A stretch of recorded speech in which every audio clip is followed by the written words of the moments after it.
drivers, a professional truck driver is not the image that you get from the standard Smoking politician or newspaper. Yeah. These people put on hundreds of thousands of miles without accidents.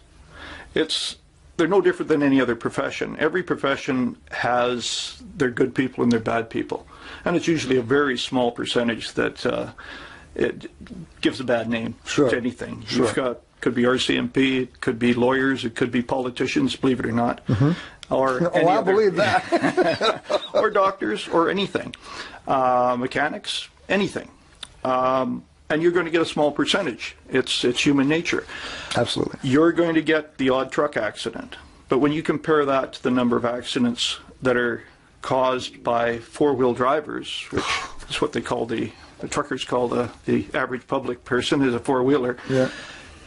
When you compare the amount of miles that are put on, there's no comparison whatsoever.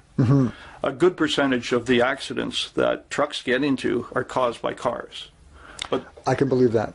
You don't hear that in the news. I can believe You that. only hear that a big truck got in an accident. And unfortunately, when you have a vehicle that size that gets in an accident, there's a good chance that somebody's going to get hurt seriously or die. Yes. And the worst part about that is the truck driver is all that stands out in people's memories when they hear the story. Yeah. And the sensationalism from our newspapers and even from our politicians, because our politicians could do things about that.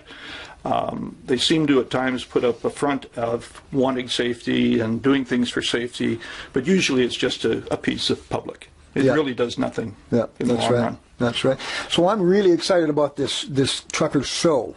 Expecting big crowds? We will get anywhere from 100 to 150 trucks out at the show. Some of the best trucks in North America. We've got trucks that come out to our show that have won all over North America in truck shows, excellent ones.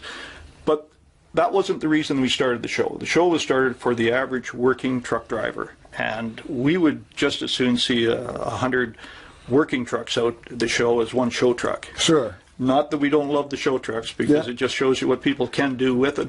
And a lot of times it's a working truck driver that'll have a show truck. Yes. They'll keep one in the garage or in the barn, and they'll have another one that they work all year round. So bring your cameras if you're a spectator. Bring your cameras. Definitely. Yeah. Bring your cameras and bring your kids. It's just an amazing thing. I understand you're going to have a huge kids zone, right?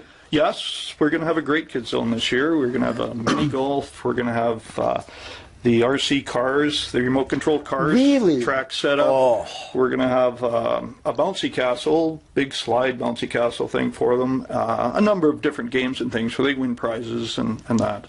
But the big thing for the kids usually is just walking around and looking at the trucks. Yeah. Saturday night light show. We do a light competition at dusk on Saturday night, and that's just fantastic. It's like Christmas time. A light show for the trucks. That's correct. Yeah. So you'll have a beer garden.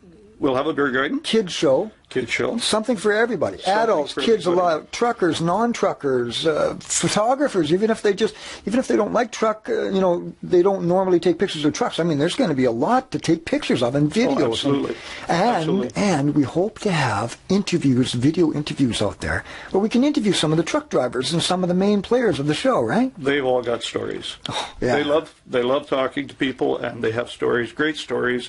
They're all great human beings. Yeah. Yeah. Which is the important thing that people should realize. When you see that big truck going down the road there, that's your neighbor, that's your dad, that's your uncle, that's a friend. It's not some monster behind the wheel unfortunately, the public sometimes look at those big things and they're scared of them. And actually, they're the safest vehicle on the road. Let's face it, they're professional drivers. They have been trained professionally, and if they keep up with their training, they're a very safe driver. Absolutely. As you said before, they're extremely safe. Absolutely. They want to go home at night, too. Yeah, see, people don't realize that. Yeah. They think they're encased in this steel behemoth and nothing's going to ever happen to them. Well, they're thinking of safety, too, just as much. And that's another bit of a fallacy, because when a trucker gets in an accident, if they do hit another vehicle, very often the truckers are seriously hurt. Most people don't understand that, don't realize that. But that happens very often. And on the other hand, there's an awful lot of times where a trucker is the first on the scene to an accident, and they are That's right. very used to actually hopping out and helping. That's right. we've got a lady that is our rig of the month on our June issue or July issue, and she came across a car that had just gone in the water in Wood Lake in the Okanagan, and her and this other fellow were the first ones in the water attempting to get this person out. Unfortunately, they couldn't. And this was in the middle of December, by the way. Wow. I don't know if you've been in the Okanagan in December. Yeah, the water's not warm. That's right. But they don't. They see this all the time, but it affects them greatly also. It's a terrible thing for anybody to come across and be first on the scene of an accident, but Sure. it's so often with a truck driver because they're on the road so much. Sure.